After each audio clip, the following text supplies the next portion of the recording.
Reka tubasuhuze tubifurize gukomeza kugira ibihe byiza mwese mukunda kandi mugakurikira Primo Media Rwanda. Njyewe ndi Alexis, ntabwo ndi jyenyine rero ndi kumwe n'umuvandimwe wanjye Clement. Clement umeze ute? Ya na amahoro, umunsi ndabona imvura yaguye kuva ku munsi w'ejo, tuvuga tukwezi kwa kane nta mvura yaguye, nibwo nge nabona ukwezi kwa kane kwa Mata bundi kutarimo imvura. Ariko noneho ubona yuko itaraguye mu kwezi kwa Mata, yaguye ku munsi wa nyuma, ku itariki rwose z'umunsi wa nyuma nibwo yaguye ari nyinshi 30. Yego ari nyinshi cyane, urabona ko rero inakomeje, bigaragaza ko muri kuno kwezi kwa Gicurasi imvura ishobora kugwa ari nyinshi. Abantu bagomba kwitega kwishora kuba nyinshi muri no minsi cyangwa muri byumweru bibiri bya mbere by'ukwezi kwa Gicurasi. Abantu bakaba bagira nuko bitwararikamwo, kuko urebye kuntu iri kuza nuko ikirere kimeze shora kuba yamera nka 2023. 2023 mu kwezi kwa gatanu ku itariki 24 turabyibuka ko haguye imvura nyinshi cyane cyane mu burengerazuba bw'u Rwanda, ikagira n'ingaruka zitandukanye ku baturage muri biriya bice. N'ubu ingaruka byatewe n'umugezi wa Sebe yawuzuye cyane no mu bindi bice nka Rutsiro, ariko urumva umugezi wa ntuhagera. Ingaruka na n'ubu ngubu urona ko tutaranazikira za kiragihe, kuko abaturage n'ubundi kugeza amagingo yanga leta itararangiza gufasha mu buryo bwo kubonaho batura no kubatuza. Bo no kugerageza rero koga amagazi, kuko amazi ndabona atakiri yaya, ibihe byarahindutse, kuko n'ibindi byose muri rusange byahindutse. Iyi mvura rero n'ubundi ngo tuyisangiye n'abaturage bo muri Iran, nabo bamaze igihe babona imvura ku buryo butangaje. Bari nabo bavuga ko kuba imvura iri kugwa gutya ari nyine ni nk'imigisha Imana iri kubaha, nuko bari kugaragaza ko Imana iri mu ruhande rwabo. Imana iri kuba ruhande rwabo, aho bose bavuga ko nibiri kugwa mu gitari sanzwe ubwo ntikungura, n'umugisha bo barabibonamo nk'umugisha. Ariko ubundi bihaye ibintu bitari bisanzwe kubyita umugisha. Hari igihe uvuga utireka tubare ko ari byiza kuri twe, ariko hari abandi bashobora kurengaho bakavuga bati nyamara imvura itaraguye mu kwezi kwa kane ubanze iri gukungura. None muri Iran nabo urebye ibihe barimo nubwo imvura iri kugwa, umugisha hari abavuga bati uwo mugisha nugende ndabona ntawo. Yego Clement, dukomeje kuri Iran. Muri Iran navuga ko ibintu bidakomeje kumera neza ku ruhande rwa bamwe, ariko bo ku ruhande rwabo reka tuvuga ko byabaye byiza, kubera ko umuyobozi wabo w'ikirenga Mujtaba Khamenei yongeye kuvuga, ariko avuga amagambo akakaye. Amagambo wayabonye? Amagambo nayabonye cyane, ni amagambo agaragaza umuyobozi ukunda igihugu n'abaturage be. Aya magambo mu bundi abantu bagombye kwicira kuri Iran, gukunda igihugu.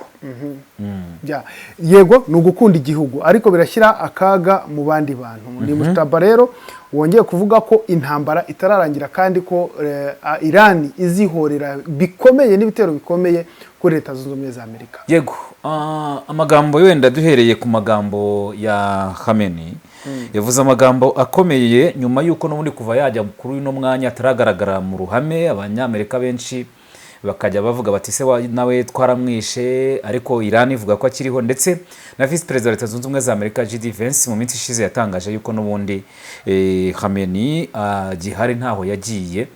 Hanyuma rero nubwo atagaragara mu ruhame, ariko hari itangazo yashyize ahagaragara rye avuga amagambo akomeye cyane, wavuga ko ari amagambo yongera gusubiza imbaraga mu bugingo abanya-Iran no kongera kwereka Amerika ko Iran itagomba kurekura muri iyi ntambara. Yagize ati tuzarengera ingufu zacu za nucleaire ndetse na misile. Ni amagambo ye. Mu yandi magambo rero yakomeje avuga cyane cyane amagambo bavuga ko akomeye, yavuze ko bazarengera nucleaire yabo, bakarengera misile zabo nk'umutungo wa Iran utagomba kuvogerwa n'uwari we wese. Ibingibi ni ukubwira Leta Zunze Ubumwe za Amerika ati yanjye ngo mujya muvuga muti tureka gukora izi ntwaro z'ubutare bijyanye na nucleaire mu bihagarike. Ati twebwe tuzarinda nucleaire na misile nk'umutungo wa Iran. Bivuze yuko aho ngaho iyo ngingo rwose Amerika igomba gushaka izindi karita zo gukinisha kuri iyo ngingo, kuko urumva ko kuri iyo ngingo aho ngaho rwose bigoranye cyane. Si ibyo yavuze gusa, kuko yavuze ko abaturage b'abanya-Iran miliyoni 90 yaba b'imbere mu gihugu ndetse no hanze yabo muri rusange, ko abo ngabo mu imbere mu gihugu miliyoni 90 b'abanya-Iran nabo hanze yabo muri rusange n'ubundi bashyigikiye Irani kuri iyi ngingo. Urumva ko no kuvuga ati nta munya Irani n'umwe udashyigikiye ko Irani igomba kurinda iki nucleaire zabo n'umutungo wayo muri rusange. Noneho yongeraho amagambo akomeye ati izo miliyoni rero 90 yaba ziri imbere muri Irani n'iziri hanze ya Irani zitewe ishema n'indangagaciro za Irani zo kurinda ingufu za Irani, kandi izo ngufu turi kuvuga nizo misile nizo nucleaire. Aya magambo rero akaba yongeye kugaragaza uko udacika intege no kutarekura kwa Irani, kuko yongeyeho n'amagambo yandi n'ubundi yo kongera kwiyama Leta Zunze Ubumwe za Amerika n'ibindi bihugu muri rusange, aho yagaragaje yuko n'ubundi bagomba no kurengera kandi amazi y'igihugu n'ubutaka n'ikirere. Amazi igihugu n'ubutaka bw'ikirere bigomba kurengerwa. Urumva byavuye mu ntwaro bigiye no mu busugire bw'igihugu byose bigomba gukomeza kurengerwa. Yongeraho ubundi butumwa bundi bwo mu bihugu by'ibituranyi hariya mu karere k'uburasirazuba bwo hagati. Muri iryo tangazo rero anagaragaza yuko umuhora wa Hormuz muri rusange bafite aho bahuriye n'umuhora wa Hormuz, avuga yuko abantu bahari abafitanye isano cyangwa se bahura n'umuhora wa Hormuz bafitanye icyo biyisewe igeno bahuriyeho cyangwa destiny. Nko kuvuga tumurage dufite twebwe nk'hano twese no muri tuhuriyeho, twebwe ntacyo dupfa, ahubwo tugomba kumenya umwanzi waduteye. Umwanzi waduteye rero akaba bavuga ko n'undi ari Amerika, aho yavuze ati twebwe uyu muhora duhuriyeho nk'abaperisi na Omani rwose turawusangiye nta kibazo dufitanye.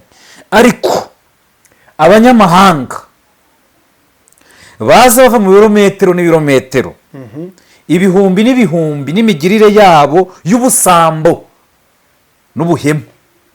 Ibaze abanyamahanga bava mu birometero n'ibirometero n'imigirire yabo, bava mu birometero ibihumbi n'ibihumbi, bakaba bafite imigirire y'ubusambo n'ubuhemu, akavuga ko nta mwanya bahafite rero muri kiriya kigobi muri ya muhora.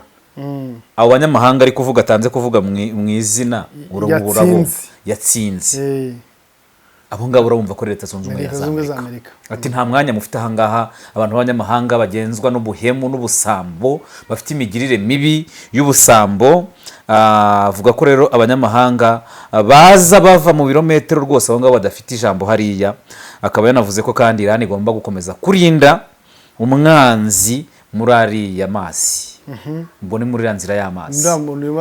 Ibi ngibi rero byongeye gushimangira yuko aya magambo ya Mojtaba Khamenei arongera kwerekana yuko n'ubundi Irani ya nzira yayo wa murongo wayo wo guhangana kugeza ku ndunduro ikiwufite. Ibyo wari ukomejeho bindi byo kuvuga ko Irani yiteguye gusubiza ibitero byose uko byaba bihagaze kose, uko byaba bimeze kose, ibi ngibi byo byavuzwe na komanda muri Irani, aho yagize ati igitero cyose cya Amerika kizishyurwa kandi ku bitero birebire kandi bibabaje. Urumva igitero cyose cya Amerika kigomba gusubizwa, kigasubizwa n'ibitero birebire bya Irani kandi mu buryo bubabaje. Ubwo buryo burababaje Leta Zunze Ubumwe za Amerika. N'umukomanda rero mu ngabo za Irani akaba ari Brigadier General Majid Musavi, akaba rero wari we watangaje aya magambo. N'amagambo rero yongeye nanone gushimangira ibyari byavuzwe n'ubundi n'umuyobozi w'ikirenga wa Iran Ayatollah Mojtaba niwe wavuze ari amagambo. Yongera kuvuga ati rero Amerika uzi ko ibi ngibi yatangaje ntago ari impanuka. Yatangaje ibi ngibi nyuma y'uko Amerika irimo irareba kuntu yasubukura ibitero ku gihugu cya Iran. Amerika irasubukura ibitero kuri Iran irishoboye. Amerika yo nibyo iri gutegura ubu irimo gushaka amakarita mashya yo kureba kuntu yajya gukubita Iran, kandi Iran nayo yavuze ko iticaye ubusa. Twarabivuze mu biganiro byagiye bibanza, kuko yagiye igaragaza yuko intwaro iri gukoresha ubu uko urugamba rugenda rugera mu mahina nibwo igenda izana intwaro nshya zo guhangana bitewe n'icyiciro kigezweho. Ariko Iran nayo ntabwo yasinziriye, yakomeje kubaka. Nibyo ndi kuvuga ko Iran nayo igenda izana intwaro bitewe n'aho urugamba rugeze. Niyo mpamvu uyu mukomanda ari kuvuga General Majid ati twebwe tuzasubiza Amerika nigaba igitero mu buryo bukomeye kandi bubabaje.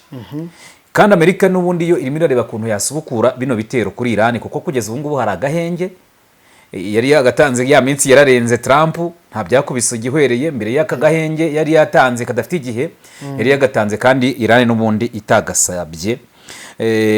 Y'umukomanda rero akaba yavuze ashinzwe ishami rirwanira mu kirere muri wa mutwe w'impinduramatwara wa Iran, akaba yavuze ko igitero cya Amerika kizasubizwa n'ibitero birebire bya Iran kandi bibabaje mu gihe Amerika yahirahira yongera kugaba ibitero ku birindiro by'ingabo za Iran mu burasirazuba bwo hagati muri rusange. Ibi ngibi Majid rero akaba yabivuze n'ubundi mu gihe Amerika iri gutegura kuba yakongera kugaba ibitero, nubwo Trump ari gushaka we na minisitiri w'ingabo inzira bari bukoreshe kugira ngo ibitero byongere bisubukurwe. Kugeza uyu munsi turi gukora ikiganiro amezi 2 arashize n'iminsi 3. Tariki 28 Gashyantare, 28 Werurwe, 28 Mata, amezi 2 yari yuzuye. Kugeza uyu munsi turi gukoraho ikiganiro na amezi 2 n'iminsi 3. Bivuze ngo iminsi 60 intambara ntabwo yagombaga kurenza iminsi 60 kugira ngo akomeze intambara. Perezida wa Leta Zunze Ubumwe za Amerika Donald Trump nuko agomba gusubira mu nteko ishinga amategeko Congress ya Leta Zunze Ubumwe za Amerika ikamuha icyemezo cyangwa se uburenganzira bwo kuba yakomeza intambara mu burasirazuba bwo hagati. Noneho ari gutekereza ndasubira mu nteko ndajyana izihe turufu zigaragaza ko intambara turi kurwana ari ngombwa. Ubwo yagabaga iki gitero kuri Iran ku ya 28 Gashyantare, n'ubundi yagabye igitero atagishije inama inteko ishinga amategeko Leta Zunze Ubumwe za Amerika. Amategeko arayimwemerera ko mu ntambara yihutirwa bitasaba kujya gusaba icyo uburenganzira mu nteko ashobora kugaba ibyo bitero mu gihe iyo ntambara itarenze iminsi 5. Ariko yagiye mu nteko n'ubundi amatora aba ingorabahizi kubera yuko byagoranye ko amatora habamo ikinyuranyo kinini. Ibaze na amajwi 51 kuri 48. Urumva ubundi ni ijwi rimwe. Abantu ariko bajya babyumva ko ari ijwi rimwe aho ngaho. Ariko wumvise umuntu abantu benshi ntabwo babyumva gutyo kuko yumva ngo 48 kuri 52 agahita ateranya kumva ni 100%. Ariko ntabwo azi yuko aho ngaho 52 urumva ni nk'amajwi ubundi abiri aho ngaho yatanze ikinyuranyo ubundi ijwi rimwe 2 kuko urumva abaye yari 52 ni ijwi rimwe ariko ubundi abaye 2 byaba byabaye 50 ni ijwi rimwe. Ijwi rimwe rigaragaza ngo kuko ni 51 icyo gihe uri kureba bari aba 48 bajya kuzamuka bakagira 49 bari abandi bari kumanuka kwa 51. Bivuze ngo 51 n'ubundi nabwo bari kuba icyemezo nabwo gifashwe. Ariko urumva amajwi abiri aho ngaho kumva ngo amajwi abiri abantu babiri bonyine ijwi rimwe 2 yatumye intambara ikomeza mu burasirazuba bwo hagati. Kandi abantu bagomba kumenya ngo iyo ibintu byageze mu matora bajye babimenya ijambo amatora abantu bagomba kuzajya basobanukirwa ibyari byo. Hari umuntu uza gasinya hariya kuri icyo cyemezo ariko ku mutima we atari byo biriho. Urahitamwo kubaho, urahitamwo ibi kugira ngo usinye hano cyane utabisinye ingaruka zirabizi ngizi. Noneho harimo gutekerezwa Trump arajyana izihe karita zindi ziratuma koko Congress yongera kumugirira icyizere kubera yuko iyi ntambara warabibonye miliyari zimaze gutwara Leta Zunze Ubumwe za Amerika. Miliyari 25 z'amadolari Leta Zunze Ubumwe za Amerika. N'amafaranga menshi Leta Zunze Ubumwe za Amerika zimaze guhomba muri iyi ntambara. Ibigaragaza rero yuko iyi ntambara n'ubundi iracyakomeje ariko agaciro k'ibyangijwe byose kagera kuri miliyari 270. Ibyangijwe byose byose muri rusange byose muri rusange habe ku mpande zose muri ibyo bihugu byose miliyari 270 z'amadolari y'Amerika. Ngaho mva ayo mafaranga kandi kuzongera kuziba iki cyuho muri ibi ntambara nayo n'ubukungu. Abantu bajye babimenya ntabwo ari intambara ibi ngibi byose Trump avuga ngo muhora ngo urafunze ngo ibiki ngo Iran ifite intwaro za nucleaire ngo intwaro kirimbuzi oya wese ko azifite ko ntabwo byari byatera ishavu ko azifite. Za Korea ya Ruguru se ko atarajyayo ajya kuvuga Korea ya Ruguru izifite. Ibyo bihugu byose bishinja ibindi kuzigira nabyo birazifite. Buriya nta muntu wagushinja ikintu ubundi atagifite we kuko bababajwe nuko nawe ugifite niyo mpamvu uzasanga no mu bakire bisanzwe mu bakire atari no mu ntambara buriya mu bantu uzasanga benshi hari abagome bashobora no kuba bambura abandi ubuzima uzasanga abakire aribo batekereza ibyo bintu kuruta abakene buri umukire ntabwo abatekereza kuba yajya kugira cyane kurusha umukire kuko umukire mu bamuhanganye niba utsindiye isoko Alex ari we warishakaga ashobora kwambura ubuzima ugapfa utaratangira kurikora ntabwo twabonye se hano mu Rwanda urugero rwa hafi rwose umwanditsi w'urukiko muri Ngoma hari mugenzi we wo mu majyepfo wagize gutya yitwa na stroke nk'uko Ribu yabivuze umwanditsi w'urukiko w'Ikibungo wo muri Ngoma amwishima hejuru wari uri ku mwanya wa kabiri wari ku mwanya wa kabiri bajya gukora ikizamini aho ngaho ni mu bijyanye n'akazi mu bijyanye mu masoko faranga rero kuri iri segonda nibura abantu 16,000 bari mu kirere mu ndege bava ahantu hamwe bajya ahandi kuzenguruka isi bisigaye byoroshye ku buryo uko turi miliyari 8 dusa naho turi abaturanyi kubera uburyo bwo gukora ingendo bisigaye bikorwa. Ikibazo nuko gutegura urugendo bigora, gukora reservation ya tike y'indege, gushaka visa, ubwishingizi bw'urugendo. Amahirwe twagize nuko hari abantu bazobereye muri ibi bintu kandi biyemeje kudufasha. Abantu nka Ireme Travel Agents Limited, kompanyi nyarwanda iri mu zambere muri service zo gutegura ingendo, ubukerarugendo no kwakira abantu. Kompanyi yemewe n'ihuriro mpuzamahanga ry'ubwikorezi bwo mu ndege IATA. Niba wifuza kujya mu mahanga ku mpamvu izo arizo zose, icyo bigusaba ni ugutekereza urugendo rwawe gusa, ubundi ukegera Ireme Travel Agency bakagukorera reservation ya tike y'indege, bakagufasha gushaka visa, bakagukorera reservation ya hoteli, bakagukurikiranira ibya assurance y'urugendo. Iyo uturutse mu mahanga cyangwa se ujyayo, bagufata ku kibuga cy'indege ku giciro cya 50% cy'abandi babikorera. Ku bantu bari kure kandi bashobora kwishyura hakoreshejwe ikoranabuhanga online payment, tuguha link ubundi ukishyura. Ireme Travel Agency ikorera mu mujyi wa Kigali muri Mike mu nzu yo hasi mu muryango wa G41. Hamagara 07 85 36 48 cyangwa 07 89 88 ushobora no kwandika email kuri info@iremetravel.rawa. Wanasura urubuga rwa internet wa3iremetravel.rawa. Hit target ngo hit target wabyumvishe nibyo ni Hit Target Business Limited. Iyaje ari nk'impanda Imana yihereye abanyarwanda, ni marayika utaka amazu. Ubu ntibikiri ngombwa kongera gukubita amaguru ugana ibwota amasimbi gushaka ibikoresho by'ubwubatsi, kuko Hit Target Business Limited ihakubereye.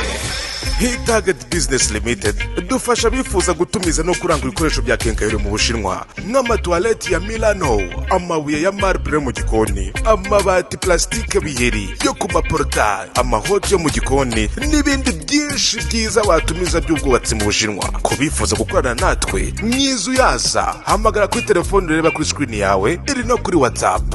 Hit Target Business Limited ni marayika utaka amazu.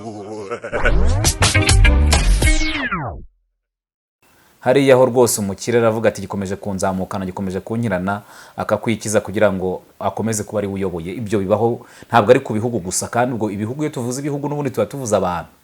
Abo bantu rero usanga aho ngaho bikunda. Nuvuga ngo Leta Zunze Ubumwe za Amerika iriya ntambara yarayigoye cyane, urebye ibyo imaze gutakaza muri rusange, urebye kubitumvwa mu banyamerika benshi, biragaragaza yuko Trump iyi ntambara uko iri kumugora no kuno guceceka nanone muri no minsi wavuga ko ari guceceka cyane, hano no gukoresha amagambo atyaye. No se uko yatanze iminsi 3. Wenda twavuga ko ari uko umwami Charles wa gatatu yari yamusuye se ubwo mwami cyane, nuko cya gitero cyagabwe nanone nabwo niki kora ko yahaye no se uko yahaye iminsi 3. Ubwo duheruka se twavuga ko yahaye iminsi 3 se yahaye iminsi 3 Irani, iminsi 3 Irani ko yayirenzeho hakozwe iki? Trump ntabwo twavuga ngo yaracecetse gusa, kuko ubu ngubu yategetse ko ingabo za Leta Zunze za Amerika zabaga mu Budage ajye kuzikurayo. Ni nyuma yuko perezida w'Ubudage yavuze ko Amerika cyangwa Trump atarimo aratangaza igihe cyo kurangiza iyi ntambara, cyangwa se avuga niba baramaze kuyitsinda. Ibyo rero byateje umwuka mubi hagati ya Donald Trump ndetse n'ubutegetsi bw'Ubudage.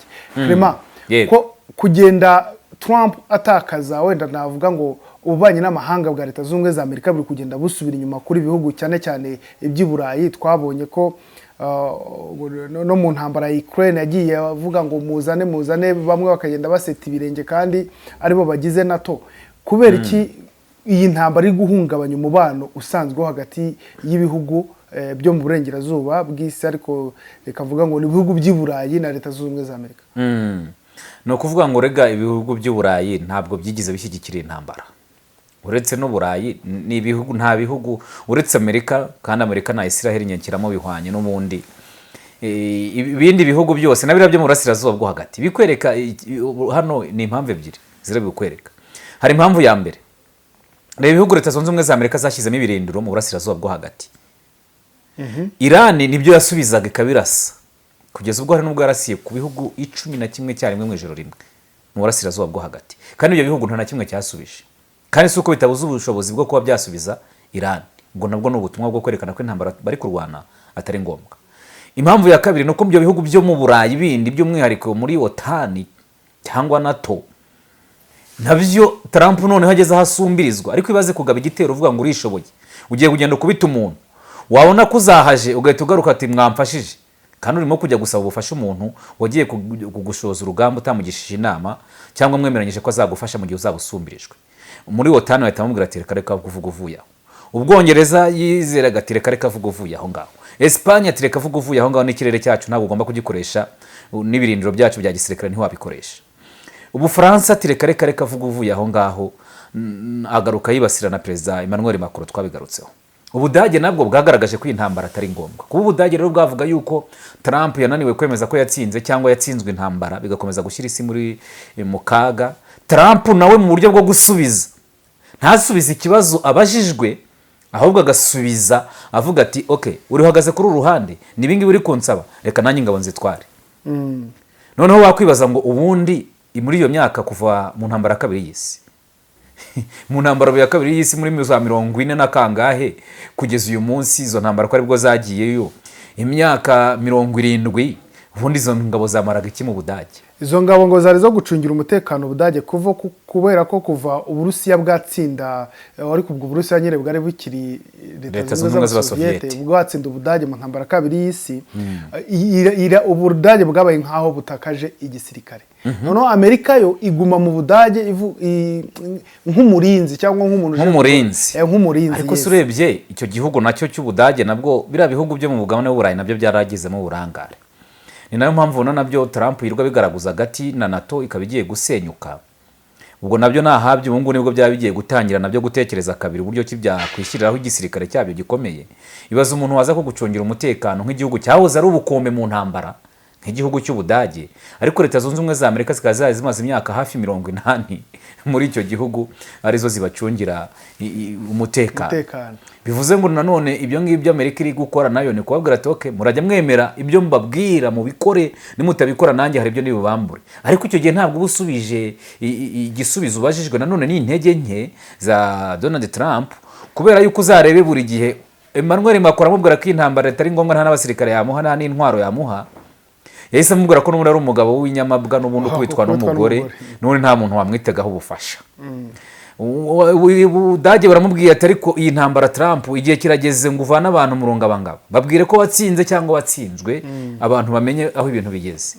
Ati nanjye reka ntware ingabo. Bivuze ngo Trump aratsindwa mu mashyi no mu mudiho. Ibingibi bikagaragaza yuko n'ubundi kuba yatwara ingabo n'ubundi Ubudage nta ntambara burimo, kandi n'ubundi busanzwe bufite igisirikare, ntabwo baraza guha buhungabana n'intwaro barazifite. Kubera ko n'ubundi nyuma y'ibyo ngibyo Perezida w'Ubudage yasuye ingabo azibwira ko bagiye kujya beskotinga, arabwo guherekeza yego, bagiye kujya baherekeza amato y'Ubudage azaca mu muhora wa Hormuz, niba ngombwa bazarwande ko bagomba kwitegura ko ariyo mission bagiye kujyaho, bagiye kujya baherekeza amato y'Ubudage aca mu muhora wa Hormuz, yaba aturutse ku nkombe izo arizo zose. Ishobora guturuka ku nkombe ya Iran, ishobora guturuka ku nkombe ya Yemen cyangwa se ya Arabia Saudite. Ntabwo ari ibintu ubona ko bigiye guteza indi ntambara hagati ya Iran ndetse n'ibihugu by'i Burayi, cyangwa se Ubudage bufite uko buzaba bwumvikanye ubundi se umuntu ashobora kwibaza Alex, kugeza muri kano kanya ubundi umuntu yavuga ko umuhora wa Hormuz ufunzwe nande? Ufunzwe na Amerika na Iran. Umuhora wa Hormuz ufunzwe na Amerika. Kubera ko Iran yaravuze iti njyewe ntabwo mfite gahunda yo gufunga umuhora wa Hormuz.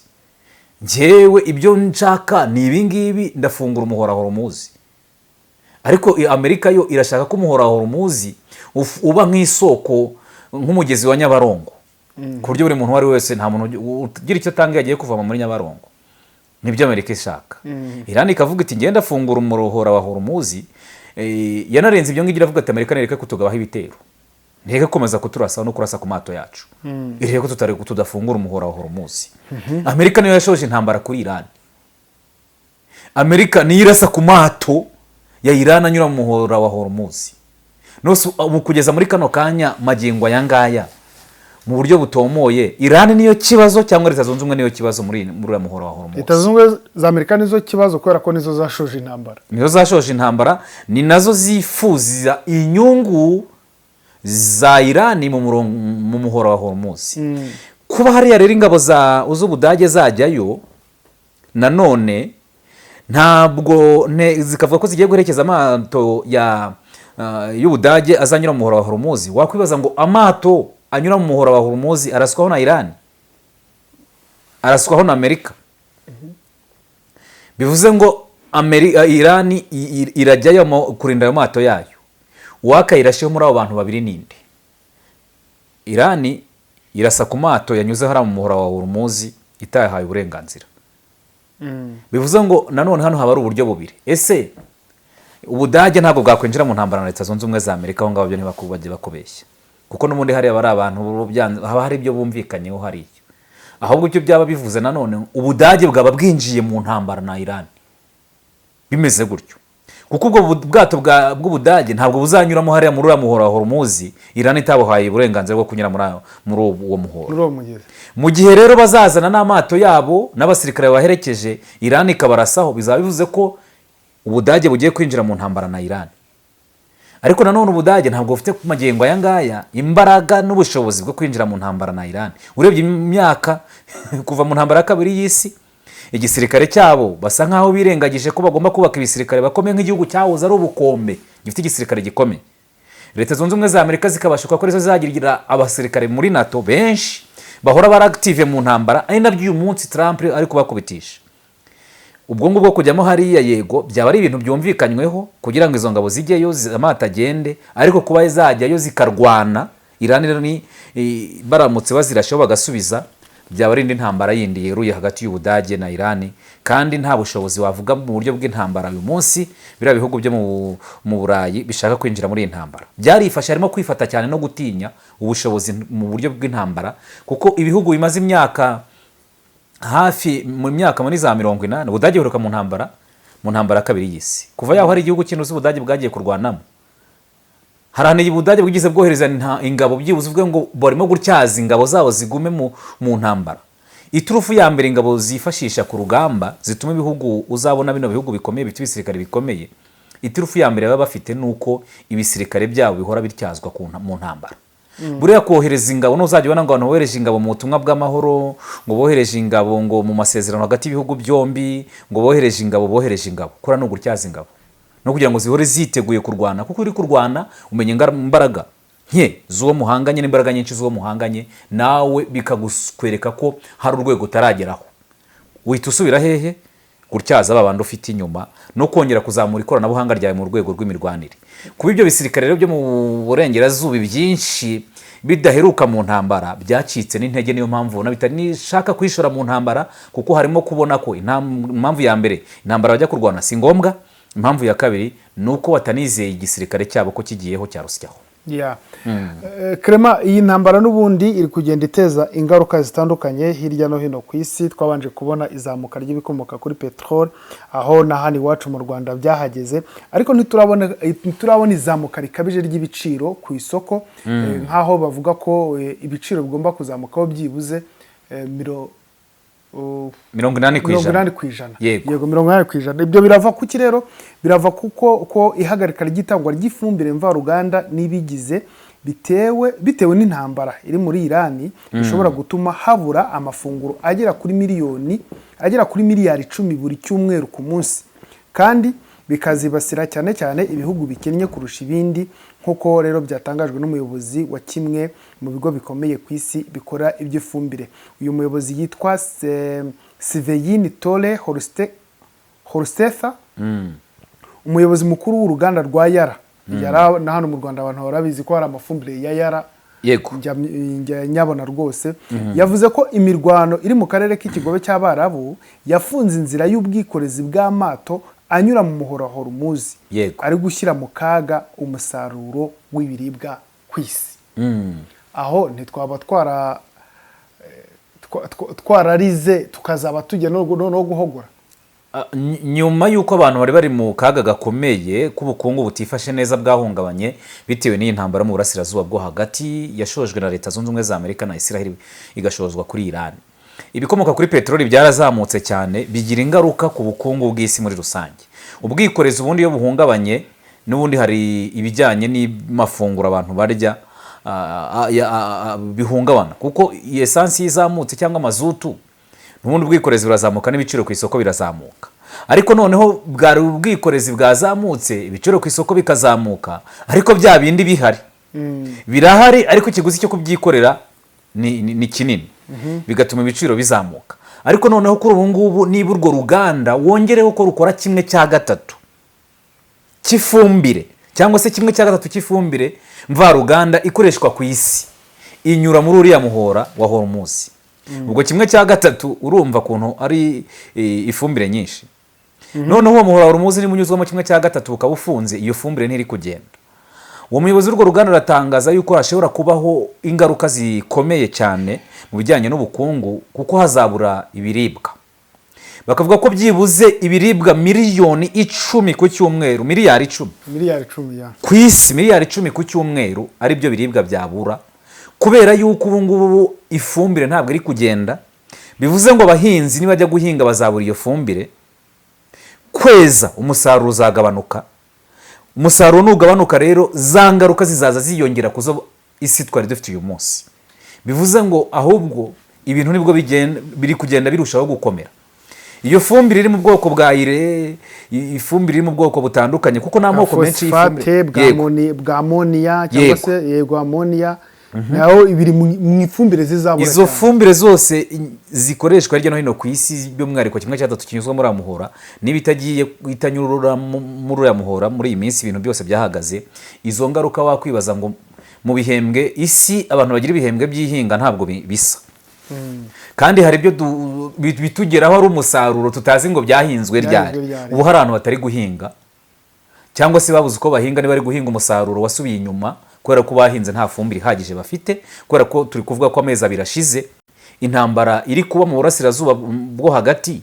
Ubwo bivuze ngo niba umuntu we waratumije ifumbire igomba kuza ariko atangiye guhinga se nk'uri kuno kwezi igihembwe cy'ihinga gitangira uko nguko, cyangwa se cyagombaga gutangira mu kwa gatatu mu kwezi kwa 4, ibyo byose byakubizwe intorezo. Bivuze ngo ingaruka zirarushaho kuba nyinshi kandi n'ubundi abantu kuri ubu ngubu ntabwo tworohewe. Abantu ntabwo tworohewe. Urebe bijyanye n'ibikomoka kuri peteroli n'ubwa mbere mu mateka y'u Rwanda essence yagura hafi 3,000 kandi nabwo iragura yo ngaho harimo nkunganire ya leta.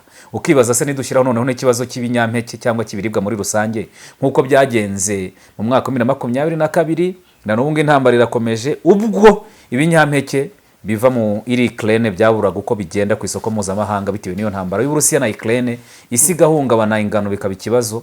Ukibaza ngo noneho mu gihe izo ngaruka noneho umusaruro w'ubuhinzi mu gihe uraza kuba wagabanyutse bitewe n'iyo fumbire itari kugera hirya no hino ku isi kugira ngo abahinzi bahinge, urumva ko ubukungu bw'isi n'ubuzima bw'umuturage hirya no hino ku isi cyane cyane mu bihugu biri mu nzira y'amajyambere bararushaho kujya mu kaga. Kandi n'uwo muturage turi kuvuga ni nako ibibazo bararushaho kumubana byinshi kandi atabifite ibisubizo.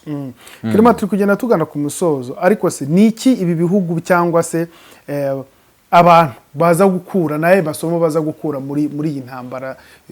Twatangiye tuvuga ibiciro by'ibikomoka kuri petrol, tugeze ku biribwa. Ubu ntabwo bikwiye ko abantu batangira kwishakamo ibisubizo bitavuye ikantarange. Nibyo ni ikibazo cyiza cyane. Ibihugu biri mu nzira y'amajyambere by'umwihariko byagombye gukora amasomo mu ntambara yo mu burasirazuba bwo hagati. Bagombye kuba barakuye amasomo mu ntambara yo muri Ukraine n'Uburusiya.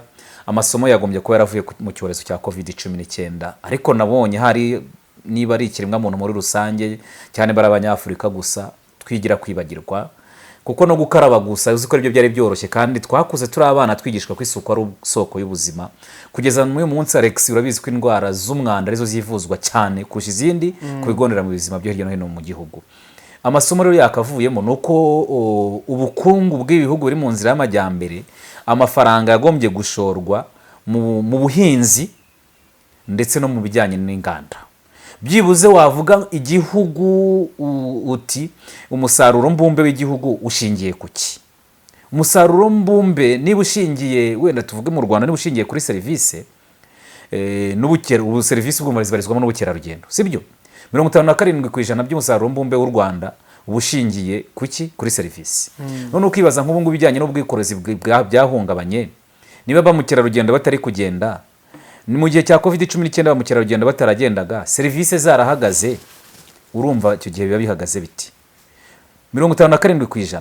15 ni ubuhinzi kandi buryo ubuhinzi bubaye buhari ibyo kurya niyo byagenda gute wariye byagenze gute buryo ibibazo bari bikeye kuko uzabona ibintu bya mbere na mbere biduteza ibibazo n'ibyo kurya kugira ngo tubeho kuko ntitwabaho nyine tutariye. Mu Rwanda ni 15% dufite uyu munsi mu bijyanye n'umusaruro w'ubuhinzi.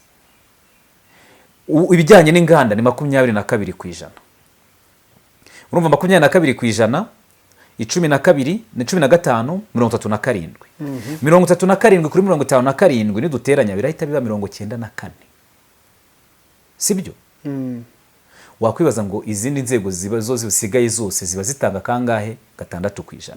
Byibuze igihe cyawe ari ikingiki mu masomo twakavanye mu by'umwihariko nk'u Rwanda muri rusange nuko agomba gukorora ibishoboka byose ubuhinzi bukongererwa imbaraga bugakorwa kinyamwuga pana bya bindi byo gukorwa gusa byo guhinga kubera ko turacyafite n'abantu bitwa ubuhinzi nubwo bigaragara mu mibare ngo abanyarwanda benshi bakora ubuhinzi kugira uzaza usanga 90% ngire ngo sibyo ariko ubwo buhinzi bwo bakora ni bungahe? Abanyarwanda bakora ibikorwa by'ubuhinzi se bwanyabwo tukaba dufite icyo bibazo? Oya, ubuhinzi nabwo bugomba kuvugururwa bukajyanishwa n'igihe umuntu akamenya ko agomba guhinga atari ukuvuga ngo ni uguhinga gusa byo kurya yagasagurira n'amasoko atari uguhinga gusa ngo uzasanga ibyo yashoyemo n'ibyo akuyemo ntajya nabibara ngo amenye ngo bigenze bite kuko uzasanga uriya muhinzi tuba turi no kuvuga no muhinzi ugenda agahinga Alex kuri bano wakodesheje umurima buryo bashobora kubibara wakodesheje umurima ashobora kubibara amafaranga yakodesheje umurima ifumbire yaguze imiti yaguze imbuto n'abahinzi ibyo byose ibyo bakoze kugeza agurisha akavuga ngo nako nashoye ibi ngibi naranditse ku papuro ndagurisha umusaruro ndawubonye mvanyemo ibi ngibi akabona yuko harimo ikinyuranyo akaba yagira ibyo avugurura. Ariko turacyafite umuhinzi atajya amenya n'ibyo ngibyo kubibara.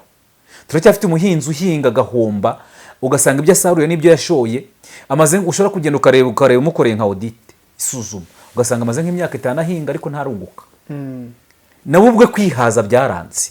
Igihe kirageze byibuze mu masomo make twakwigiramo aho ngaho no kuvugurura izo nzego z'inganda kandi inganda ntago zabaho n'ubundi hatari ubwo buhinzi kuko inganda inyinshi tuba dufite tunakeneye cyane wenda n'ubuzindi turazikeneye ariko cyane cyane nizo zo kubyaza umusaruro ko niba twongera ubuhinzi twongera umusaruro w'ubuhinzi tugomba kuba dufite n'ingamba zo kubya inganda zibyazwa umusaruro byo twahinze bikabyazwa umusaruro n'izo nganda ariko tukadukeneye n'izindi nganda zindi zadufasha no kugeza ku isoko ibikorerwa iwacu kugira ngo tunagabanye bya bindi byinjira mu gihugu kugira ngo koko uwo mutwaro twite no gutakaza agaciro k'ifaranga wa mutwaro twikoreye turusheho kuwitura.